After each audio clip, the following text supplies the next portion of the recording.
Hello, ladies and gentlemen. Welcome to another episode of Mailbag, where we answer your questions to help you manage your team in 2023. My name is Damo, and Clarky is also here. Great to be here. Our guest this week contributes to the great work over at the coaches panel. He also currently sits 320th in Supercoach for the year so far. It's Mini Monk. Thanks for coming on, mate. Pleasure to be here. Mini Monk, maybe this question isn't for you, but would love to hear your thoughts on it anyway. It's been a tough season for some. There's some have rebounded, some are still in the process of rebounding. Last week was the first week my team seemed to gel. That was the first good score for the year, I would say. But how has it been for you guys? I know you're sitting pretty there in the top 500, Monk, but what has it been like seeing the bad luck other coaches have had to deal with? It's been a brutal year. I mean, look at how many popular premiums and even mid prices have gone down so far. Laird started the year very poorly in a game where, might have been unwell, copped a bit of attention in the heat. Stewart goes down injured round one. Steele goes down with an AC joint. Tristan Cherry, who was a pretty popular mid-priced ruck, goes down as well. And Took Miller goes down last week. I mean, it's been a horrible year to be trading into, the top line premiums and wanting to actually own them. I actually traded into Took Miller last week as well. And it hurt. He was probably the most popular premium target last week. Yeah. And unfortunately, you just get bad luck like that sometimes. You just have to push through it. And, it evens out in the long run. You played Supercoach enough times over enough years and the luck evens out. You just got to think about it that way. Yeah, and there's also that element as well where there's always room for learning. Minnie, you've just put it so eloquently, but I want to show you the other side of the coin where coaches, myself, prevalent in this, can just shoot themselves in the foot, because why not?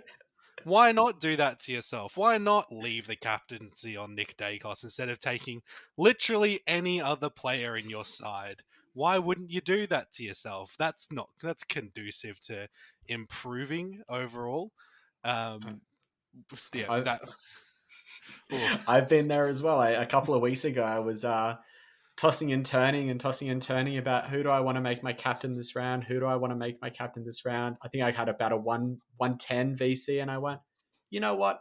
I'm going to risk it. I'm going to take a punt on Rowan Marshall as my captain for this week. He proceeds to score his lowest score for the year in round 3 against Essendon and goes 78. I remember a few weeks ago, Lekdog had the vice captaincy on Jack McRae, and he finished on 114, which is kind of an awkward score when it comes to thinking about vice captains, because usually most people won't consider anything below 120, but he took it and said, trust me, this is going to be one of the best captaincy scores of the round. And I said, yeah, sure. And then my captain, so I didn't take my vice captaincy, but then my captain scored 114. So I didn't lose anything, and we both got the same benefit out of our captains. But it's just, this year's been strange. I think from what Minnie said, I think the lesson that we can really take from it is that with all the uncertainty, and we're kind of seeing that, remembering how volatile real life can be, that we're basing this weird numbers game on. So it's important just to get the little things right, like getting your captains correct and having your emergency covers, and just sort of when the stuff like the Took Miller one, I have to thank you, Damo, which I don't think I have done, and Lek, for both telling me, nah, get Bond instead of Took. And that worked out like in a pure coincidence for me. So I think just, getting those little things right is really what's going to keep separating, because I think I've managed to, not to toot my own horn, but first time ever, I'm within the top 10K. Have I used an abnormal amount of trades? Probably. But, it's one of those things where overall my team is kind of at a point now where I'm like, all right, like I can work with this, and now we've just got to get those decisions correct. And your teams can be at that point. Like, you might have used 20 trades by this point, but if your team's looking really good and you're happy to run it up until the buys now, there's nothing wrong with that.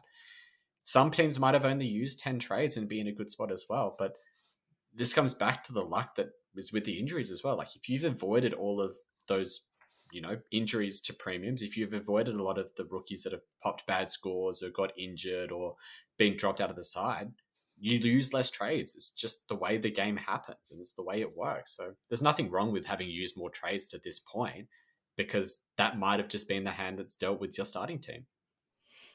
And I think the most frustrating thing is most thought processes towards trades and how people are managing their team haven't been wrong. It's just been bad luck that's come out the other end, and then they've had to fix it, and which means that they've had to keep a rookie an extra couple of weeks and perhaps lose a bit of money, or keep someone on the field that they didn't really want to because they couldn't upgrade elsewhere because injury happened or because suspension happened or something along those lines. So it's just been bad luck, and we're now a third through the season pretty much, and it just feels like this is the way the year's going to go. Just one final thought. I'm gonna bring a pet peeve to the table on that point, Damo. Stop using hindsight to put down other people's teams. I've been seeing it a lot out in the Supercoach Twitterverse, and that's fine. Like, Yeah. there's a lot of lovely people out there, and in all fantasy communities are the best. However, stop using to people you don't know. If that's how you like in your friends group, Minnie, I don't know if you guys are like that at the coaches panel in behind the scenes, but Damo and I definitely rib each other personally because Damo is experiencing the bad luck season. I'm having probably one of the most fortuitous seasons so far that I've had. But don't use hindsight to put other people's teams down. Let's help each other. That's what we're here for. Yeah. Let's get it done. All about that positivity. Like you get bad luck every now and then. Premiums get injured, rookies get dropped. You roll with the good, you roll with the bad. There's no point being a hindsight hero. Just got to look forward and try and improve your team from here on. Anyway, we'll get to the questions now. Mini Monk, you've been popular. We've had questions coming left, right, and centre through our email, through Facebook, through Twitter. So thanks to everyone for getting involved. We'll start with this question from Troy. He wants to know, what are our thoughts on Patrick Dangerfield or Christian Petrarca as cheap? He says cheap. They're not that cheap, but cheap options. Yeah, this is a very interesting one. I agree with your sentiment. I don't feel like they're cheap options. And of the two, I really like Petrarca. I was fortunate enough to bring him in last week and got his pop score. But even at, sub 600k, there's a chance he ends up as a top 8 midfielder, let alone the chance that he gets forward DPP and becomes 1 or 2 in that forward line alongside Taranto and Dunkley as the potentials that could be the top scoring forward for the year. But Dangerfield does have the advantage of being standalone in that round 13 bye, but he's old. And I don't trust that Geelong team. I really don't trust Chris Scott's management of 32-year-olds playing for Geelong because a rest for him could just come out of nowhere. It's my favorite thing. Sorry, I was going to say it's my favorite thing about Dangerfield is that every time he comes up in a conversation, and I think this is across the board, it's no one's going, oh, nah, he can't do it, or nah, he just hasn't really got the fire in him. It's like, he's old. It's the Shannon Hearn thing. They're in this special little group where we're like, nah, Grandpa's going to need a rest at some point. He's going to need to dust off the boots and retire to the farm at some stage. Yeah. Well, when I opened Supercoach to begin the year, to begin the season, I was surprised to see Shannon Hearn in the top 10 defenders. I was like, and no one wanted to trade him in, because of his age, because of how the way West Coast's injury list was or still is. But he was one of the better scorers last year. So I mean, age. I feel like age shouldn't really matter if they're performing, but you're right. Yeah. Chris Scott loves to manage his veterans, and especially towards the later end of the season when Supercoach gets real heated, where one bad score of 20 points off can be the difference between you finishing top 200 and top 300. So people people probably aren't leaning towards Dangerfield because they're worried about that week off. Mind you, though, Christian Petrarca, he hasn't set the world on fire, and he's rocking a 113.9 average. but I don't think he's had that many scores above 110. He scored 167 against North Melbourne, but 104 and 110 before that, and I don't think it's been pretty similar to that in the weeks prior. So he's kind of he needs to hit his stride a bit, but I don't know, at just shy of 600k, I don't think he's as cheap as he needs to be for me to jump on him personally. The 699, oh sorry, the 599 that is at now that's popped because of that 167. But the thing that I like about there's two reasons why I would probably say Petrarca out of those two options, and one is we touched on the possible forward eligibility is super attractive. Like Dangerfield has the buy, but you can kind of work around that because it's only it's only say any Gold Coast or any Geelong players. So who are you really looking at? Stewart, Danger, maybe people with Jeremy Cameron, Tom Hawkins, and then the 10 people who own Noah Anderson.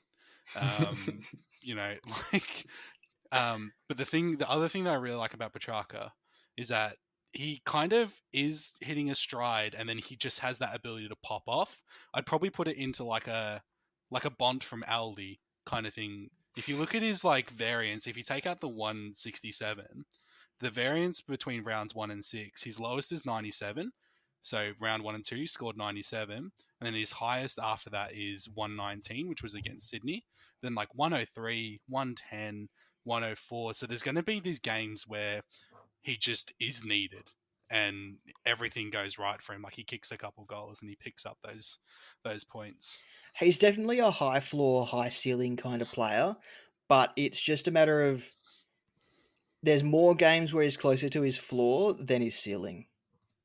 Yeah, I think that's very fair, but you only have to look back to a couple of years ago to see the type of runs that he can go on. I mean, he went 123, 173, 125, 92, 148, 111, 126 to end the 2021 season.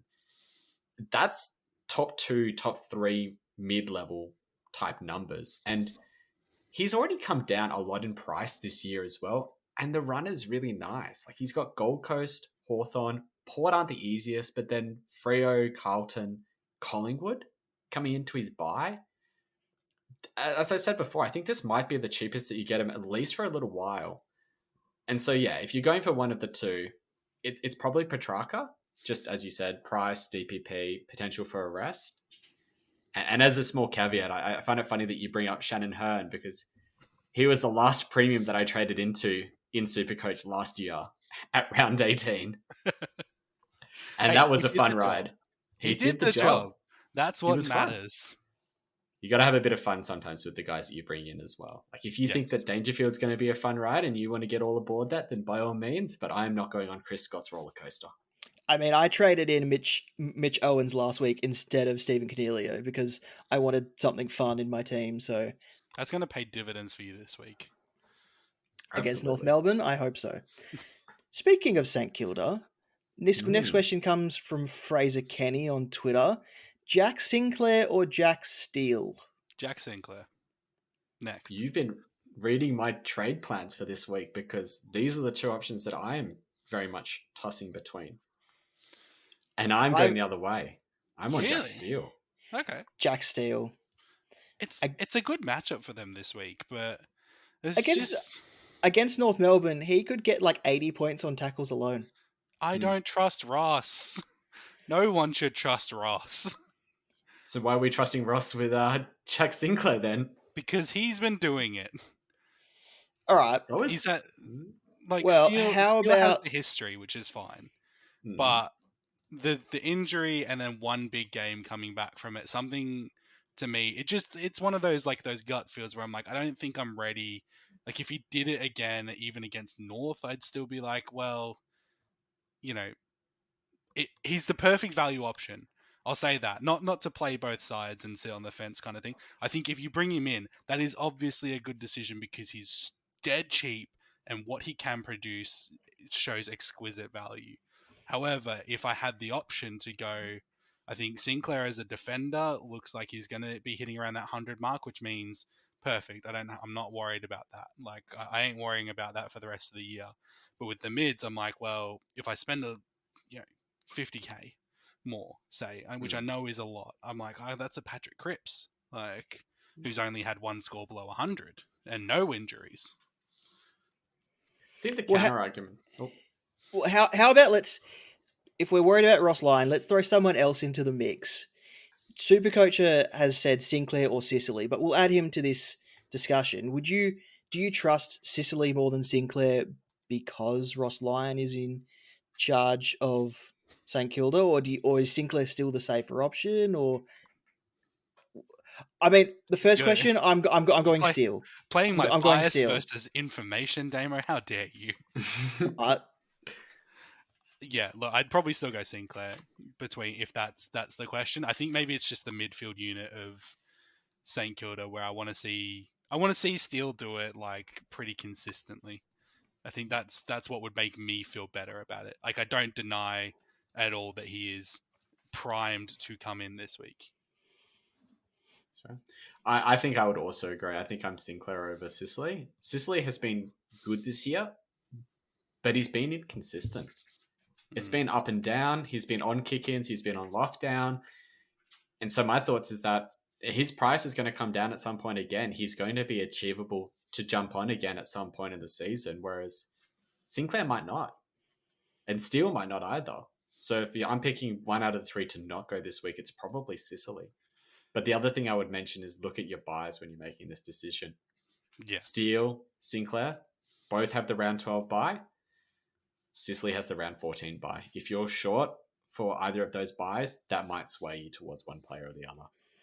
and if people want to hear something crazy, even with Harry Sheasel's 53, he's only 3 points behind James Sicily for total points for defenders. Mm-hmm. So that's huge. That kind of just shows how sort of flat James Sicily has been with his scoring. But mind you, 4th ranked defender, not bad. No. Next question comes from Tim Walsh on Twitter. Should I trade Setterfield to Oliver banking 160k for future upgrades? Or Jacob Van Rooyen to Tom Stewart only banking 10,000?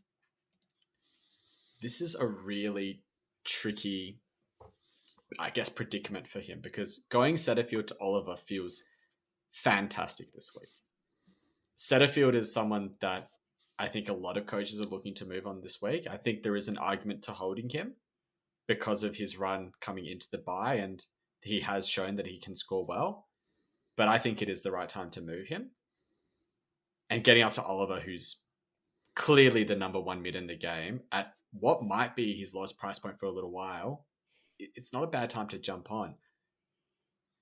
But JVR is a rookie. And if you've got JVR on field versus Setterfield on field, I would much rather be rocking Setterfield on field for the next 5 weeks. So when you're looking at them in the comparison, I'd probably be looking to do JVR to Stewart, acknowledging the fact that, Van Rooyen might make another 20, 30k and Setterfield might come down in that value.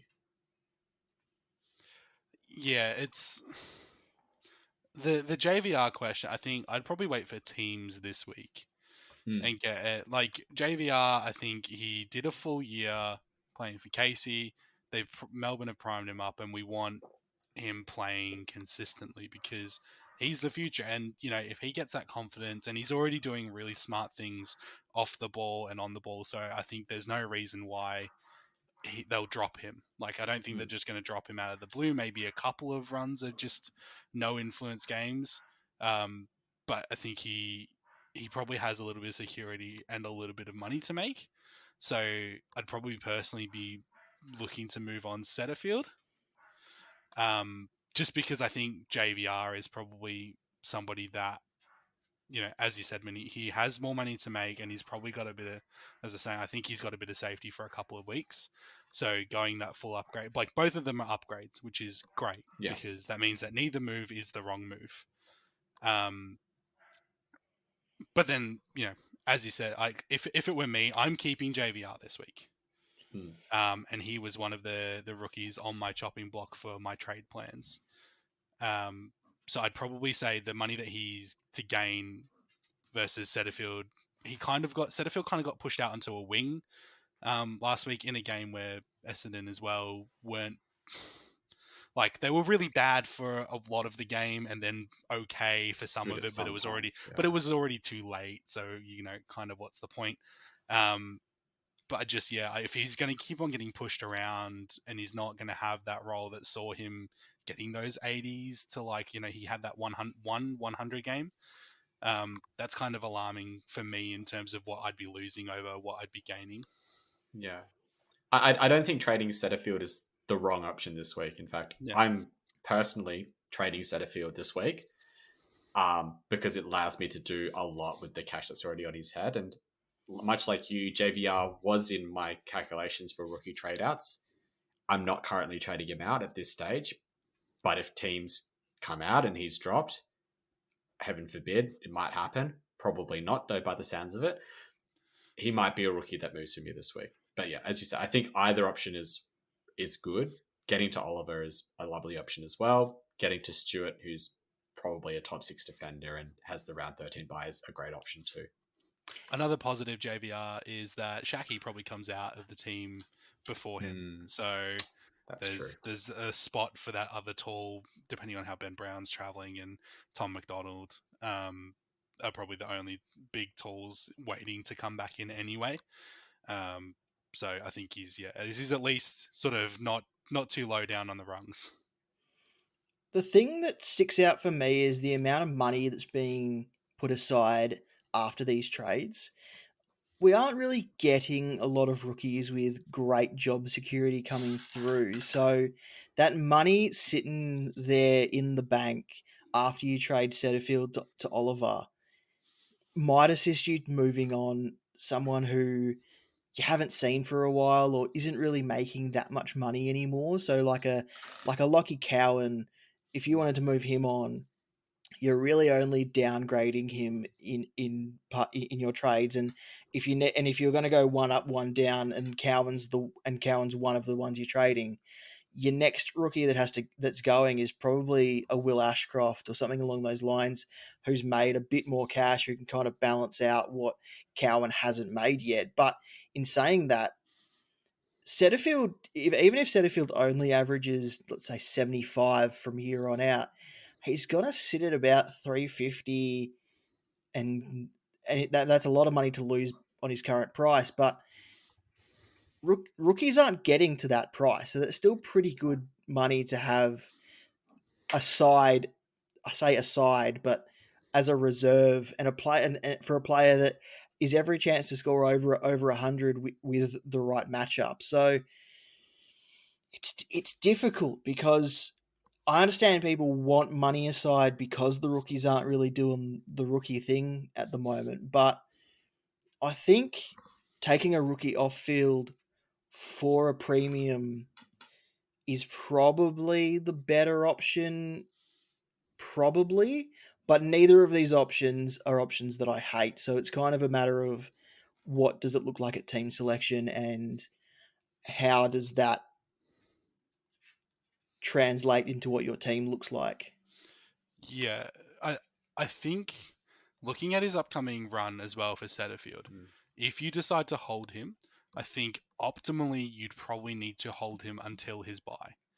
Like, this is last week was the week.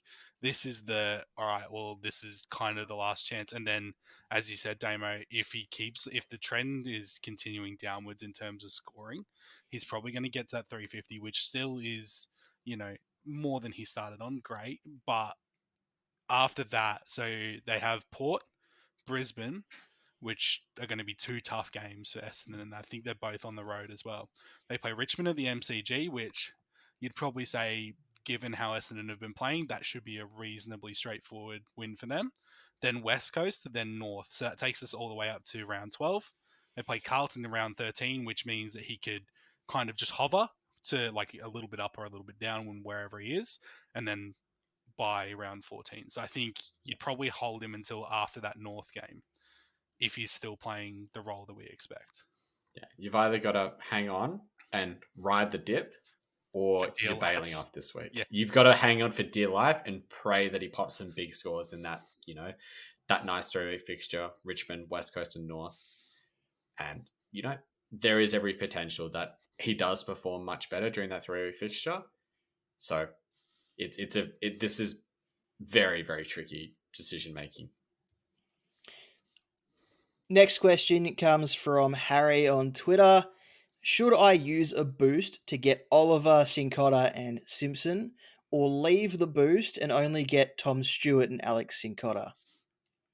Depends on how many I think- boosts you got. Yeah, that's very true. Sorry, I cut you off there. No. I do agree. I think it does depend on how many boosts you've got, but I also think I think it might be one of the last weeks, aside from maybe the buys, where using a boost is viable. We're looking very limited on the number of rookies that are coming through, and to have 3 rookies that are reasonable to potentially downgrade onto, I think Chincotta is a no-brainer if you don't already have him. And I think it's a flip of the coin between Angwin and Simpson. And I guess you could throw Teakle into that a little bit as well, although I'm not quite as sold. But there's not going to be many times between now and the buys where there's going to be this many rookies on the bubble and this many good rookies or reasonable rookies on the bubble, if that. So I think using the boost this week to go for Oliver is a viable move. But I also think that using the boost and going for Tom Stewart, Chincotta, and Simpson is also a viable move if you get the coin and allows you to, if it facilitates you being able to do another good upgrade next week as opposed to having to settle for someone in that 400k marker, that might be a better move. I think I'm having trouble really recommending Simpson. So our JR man Foz Daddy at Matt Forrest does some wonderful. He's a journo that works down in Geelong and does some fantastic work. So his take in conversations that we've had with him has been that Simpson probably starts to get really dicey after the next 2 weeks. So if you're bringing him in this week, it means that you need to plan ahead for him to potentially be dropped in 3 weeks when we don't know what the rookie horizon is. It's hard to recommend as a long-term plan to sort of go, well, is he going to make that money? Does his role change, or maybe he stays in the team but doesn't score as well? Because that would be okay. Or does he get dropped entirely and we've got 2 weeks where he can actually make money? And that's scary a little bit when it's kind of, you could hold on to the trade, which I think has more value than getting 2 weeks of cash gen unless he pops out a couple of tons, really.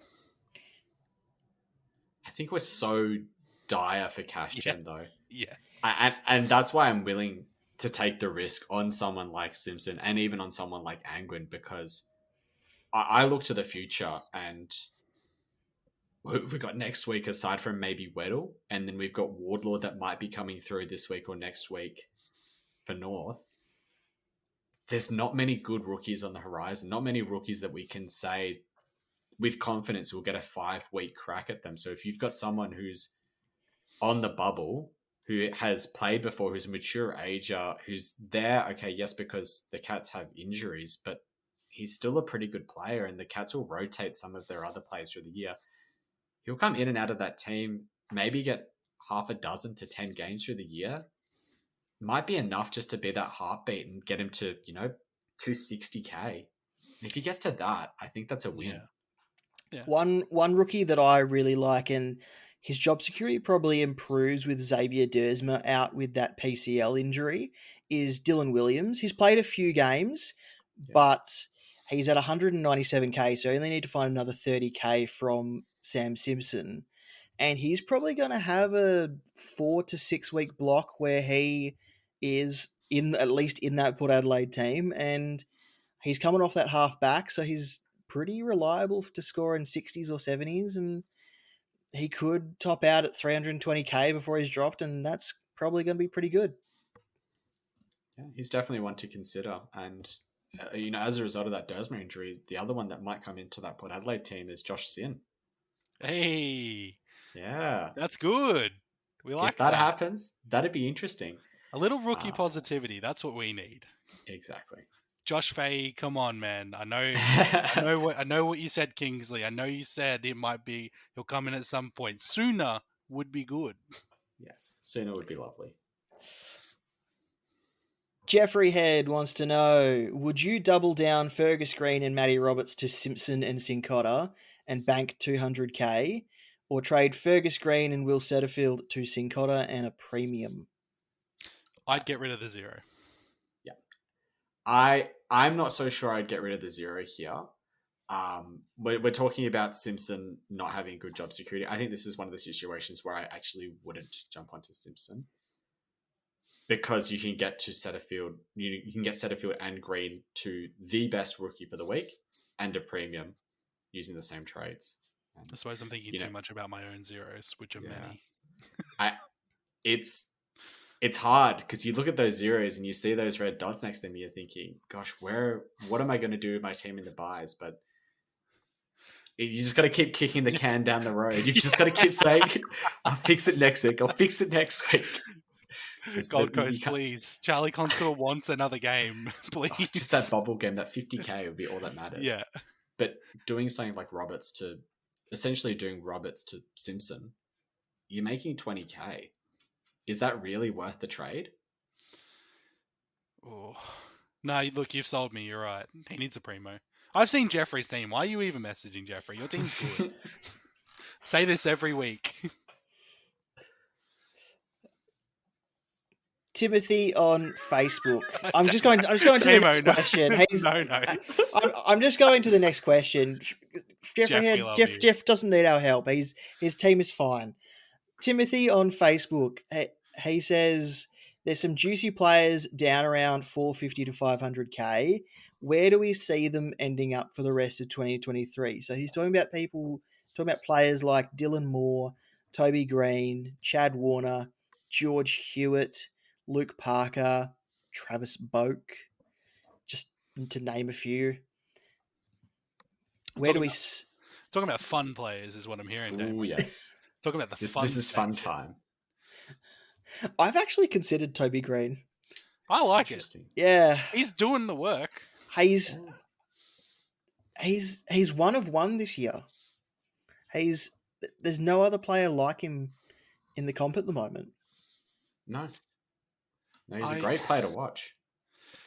I should have brought a list up of some juicy players. I'll tell you, I'll tell you my 450 to 500 player that I might bring in this week. And I think I might be legally required to due to some external stuff that's going on. But Will Powell. Yeah. He's got a really good role. He uses the ball well. Interceptions and consistent scores of well over 100 the last 2 weeks, and then in and around the 100. And he's only 480. And he has the round 13 bye. Very good for buys. Indeed. Not a lot to hate. There are some very interesting options in that price range. I like Hewitt. I think Hewitt is, we paid a very similar, cheaper price for him last year at the start of the season, and he performed phenomenally. He's carried a bit of an injury through, and now he's scoring pretty well. I think he can do 100 odd. I think Warner and Parker are a bit scary. I don't know what's exactly going on with that Swans team. It's hard to trust Horse when he's doing Horse things. I think Jai Simpkins a bit interesting as well if they start to give him the mid-clock and he starts to get back into the swing of things. Finlayson as well. He seems to be getting a pretty friendly role with rucking. And, he's got that good forward time as well. I like it. Nick Haynes is still 450 and he's been doing okay. Like, he's not blow you out of the water, but, consider it. It's so funny that you mentioned Jeremy Finlayson because I gave Patch a lot of shit in our group chat for even mentioning him. It's like, I just don't think of Supercoach and Jeremy Finlayson in the same thought, and it's kind of scary that he's in the conversation. I mean, a few years ago I said the same about Aaron Hall, so I guess we got to adjust and just take what's in front of us. But gee, it's hard when they haven't had it, when they haven't been there before. You want to know a really fun option? Someone who, at the start of the year, I penciled into going to the next level to becoming that bona fide premium player that I started. Hayden Young. He's Yes. 460k. He is so cheap if you're wanting to take a punt on someone.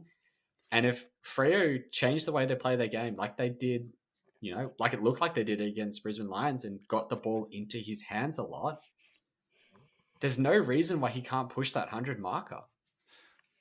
Shout out to Tim Mitchell for trading him out before this.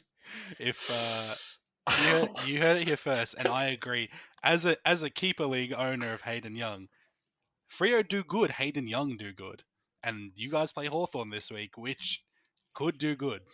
Oh, that, to be honest, that's scary. It's at Optus. I think you'll be fine. I believe. I think it's the other way around. I think it's Hayden Young do good, Freo do good. Yeah, actually, maybe you're right. Dylan Shield, I think, as well, is another one.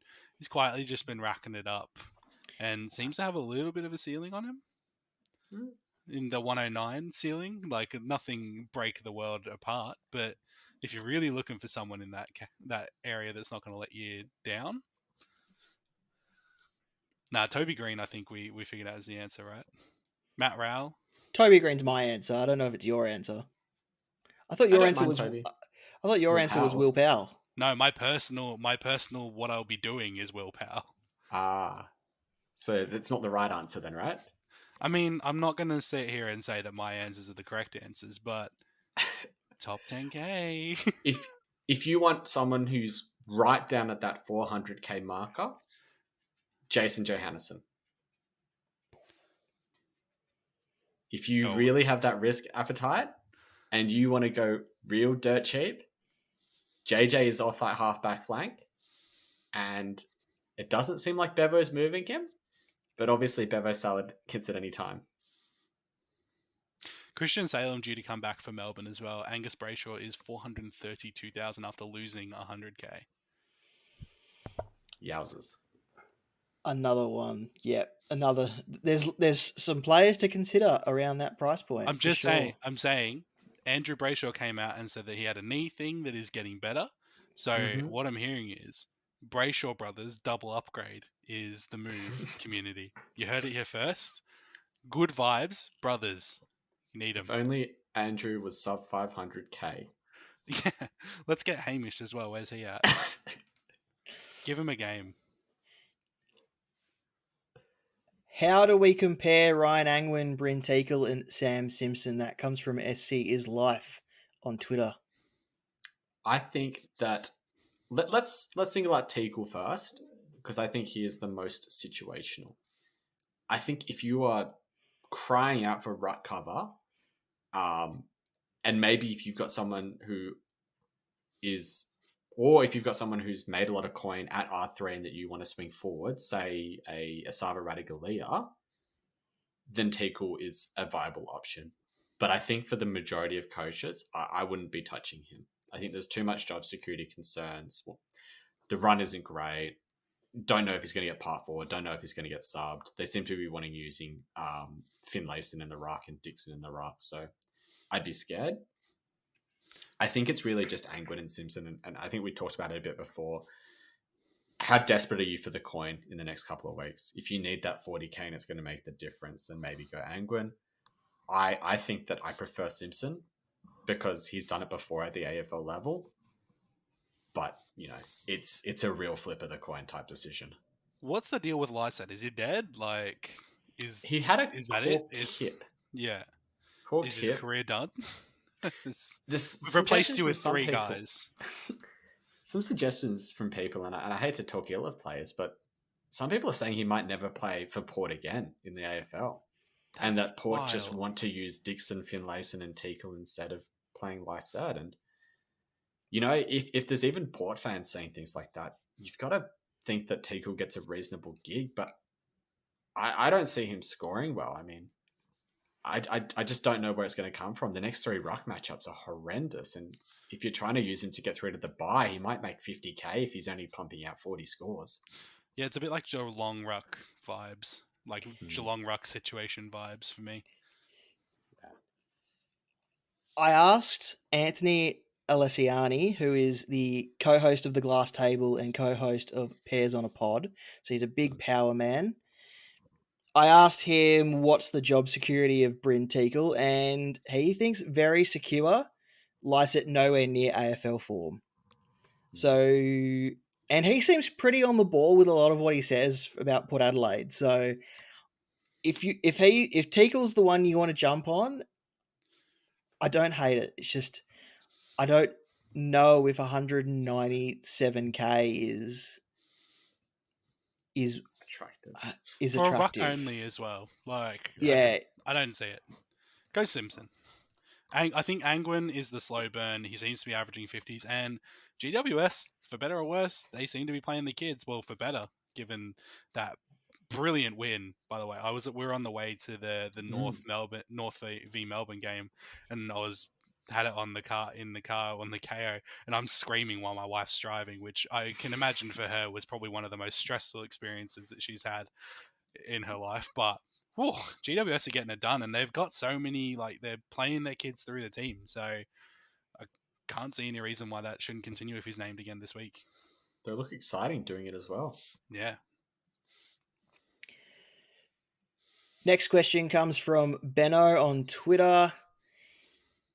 Are Sincotta and Angwin worth a trade boost?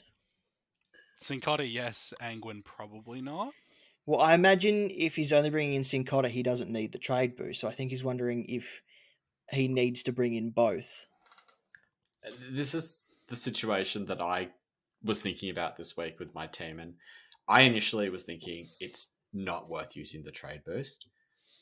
But I've had some discussions with MJ and with Rids on the coaches panel and through some of our chats, and I think I've come to the conclusion that it is worth using it because I think I said it before.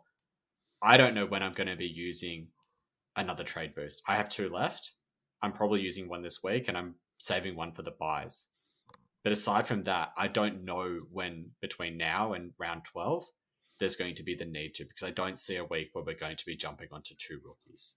And purely because of that, I think it's worth to using it. Yeah, I can agree. As somebody who also has 2 boosts left pre-trades this week, if there is a use case that you have for it, then go. Like, my general rule, and I've probably said it many times on this podcast, is that if your team's getting better, then it's net a good trade, right? Like, it's, whether it's by a little bit or by a lot, usually it's by a lot, because that's why you're doing it, then, use your boost. Like, that's what they're for. Like, it's so that you can make these big moves and improve your team a significant step forward. Couple more questions to go. Next question comes from Rodanks via Facebook. Do I leave Ashcroft or Hopper in M8 or try to use my saved cash for Oliver or that type of super premium I don't have yet? I don't know how I feel about Ashcroft or Hopper as like a long. Like, I kind of low key really like Ashcroft as like I could keep him and just be okay because he's fun to watch, exciting, hasn't scored super terribly, like maybe like a handful of times, but also has shown that he has the ability to just blast through and give you 100. Hopper, I've just not really been enjoying. I think like he seems to need to do a lot and do a lot well in order to score big. And this week he's in that spot where if you brought him in and you're like, okay, he's going to make his money, I'm going to keep him as long as I can, and then go up. Like I think he's projected 91, and I think his break even is 90 or a variant of that, if I remember correctly. So it's drastically close. So I think if you're upgrading him to an Uber Primo, then that fits my mold of you're upgrading your team significantly. If you're getting yourself net 40 points on that trade, then 30, or 30 points or whatever it is, I think that's probably worth it, right? Yeah, it probably is. Ashcroft scored really well. The only game where he's, scored under, I think, about 75 was round 1, where he had Port Adelaide at Adelaide Oval, which is a very tough interaction. It's also like Brisbane looked putrid on that day as well. Yeah. They looked a shell of the team loss. that they are now.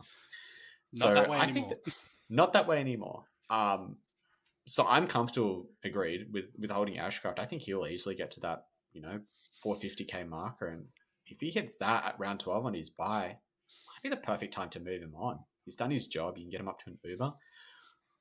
Hopper is a very interesting one as well. I think he falls very much into the Setterfield type of situation, but I don't think he has the same role concerns and the same flaw that Setterfield might have.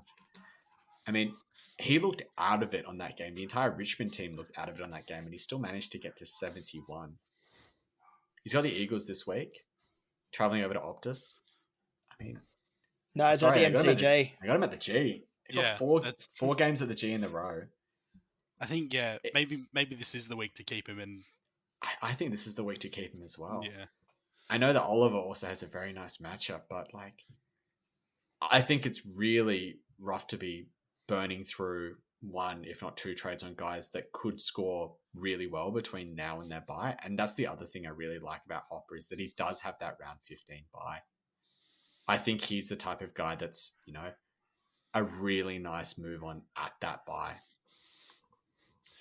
The tough thing about it, and we've spoken about him a lot in name only at this point, but everybody is like Oliver seems to be that everybody is, well, I got to get him in now, when kind of in actuality this might not really be the time, because you're starting to burn through these people who are valuable on-field players. So you get rid of an Ashcroft or a Hopper or whoever it is, like a Fergus Green, Pedler, JVR, whichever rookie, and then you end up having to play, this week, a rookie who we've already said the rookies that we've got this week. Angwin, he's averaging about 50 points. Sam Simpson could probably go. I think he's had one game in the 60s and one game in the 70s. And Geelong, you don't really know about that. Teakle, no faith in that at all. And then your other bench options, Alwyn Davey, is he going to be named this week? We don't know. Is Ollie Cowan going to be Hollins, named? Cowan, according to Leckdog, he doesn't think that Cowan will be back for another couple of weeks, but probably does come back eventually. Chincotta, whichever it is, he's Probably averaging fieldable. 70s, probably fieldable. So you're burning these guys, though, who are playable and to get one really good player. So I think it's about your whole team structure. Like, if you're don't get rid of Hopper and Ashcroft, or try to hold both of them because they can score. They have a better ceiling, and they have the ability to score more, even though getting Oliver is super attractive. It's not even that as well. It's not even just getting Oliver. It's what are you doing? Where are you going to get to 22 premiums by the buys or by the end of the buys if you go for Oliver now? I mean, we are talking about a guy who started the year off at 700,000. He's come down in price, but he's still $650,000. And I'm concerned that I'm not going to get to 22 premiums in my team.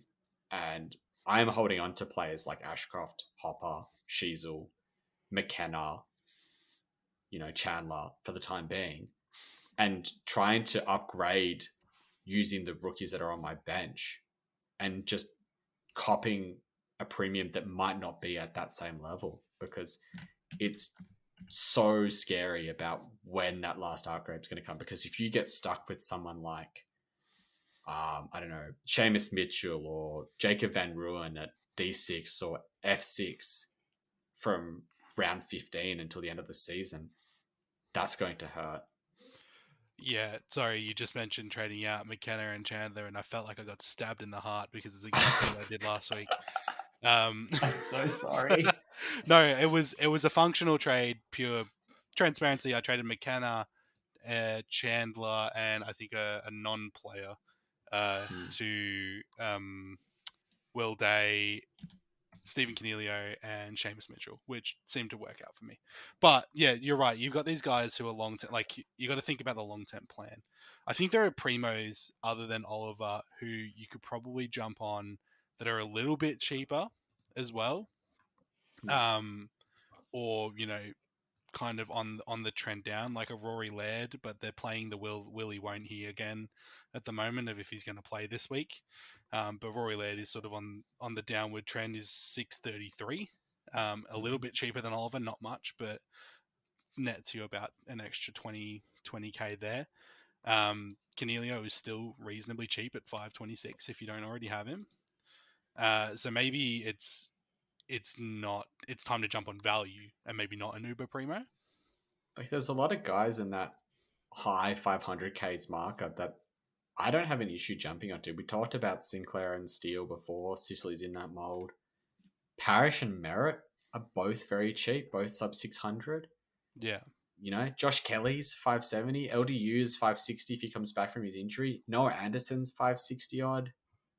Like, even Paddy Cripps, who's gone, 153 this week, I think about 130 last week as well. He's still sub 600K.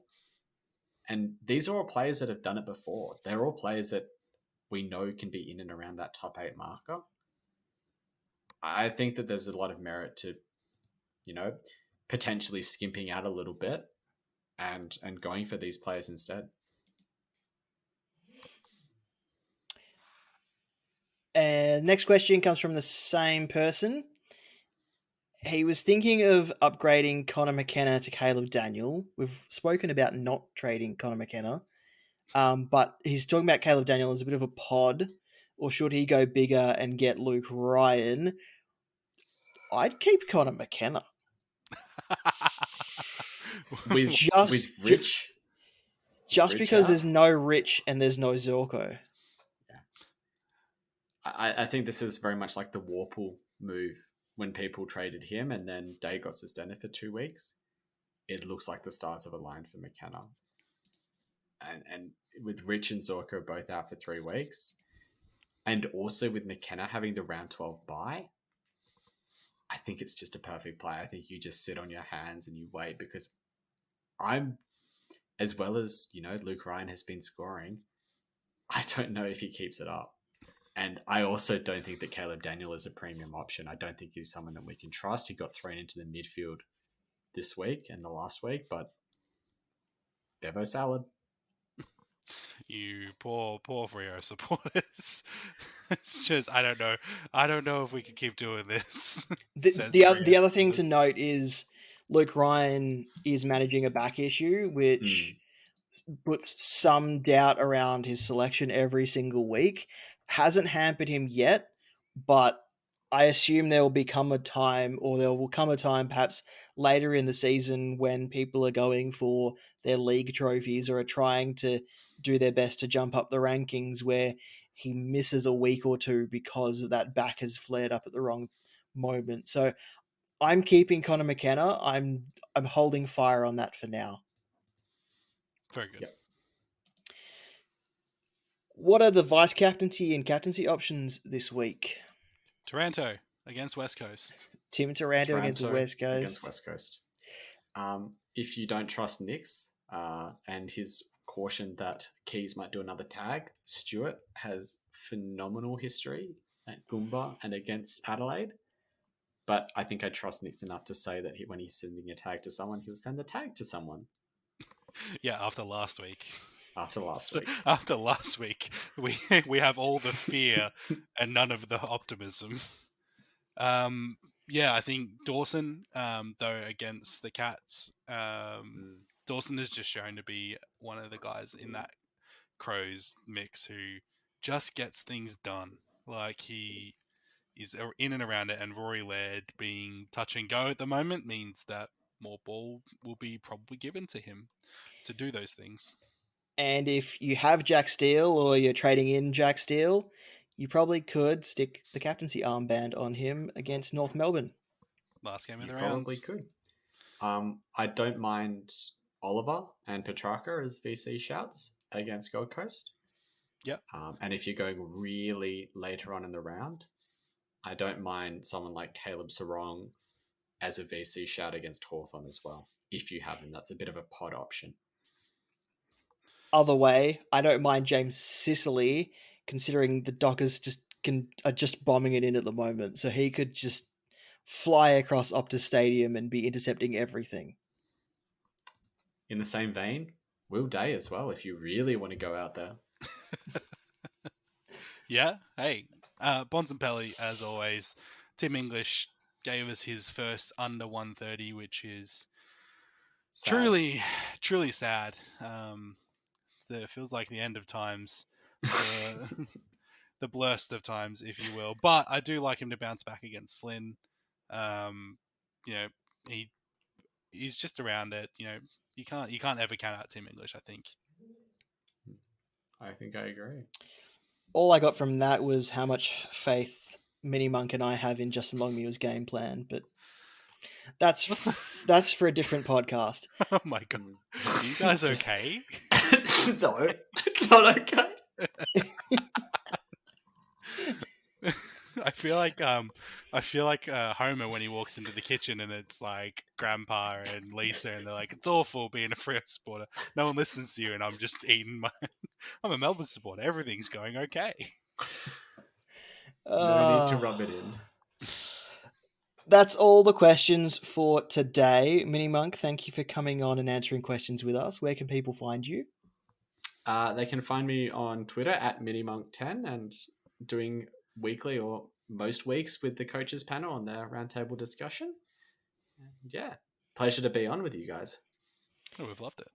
And Clarky, thank you again for being here. It's always a pleasure. I promise this week to pick a sensible captain. If you have a question you'd like answered, all you have to do is tag your question with Jock Mailbag on social media or send an email to jockmailbag@gmail.com. And we'll talk next time. Go D's.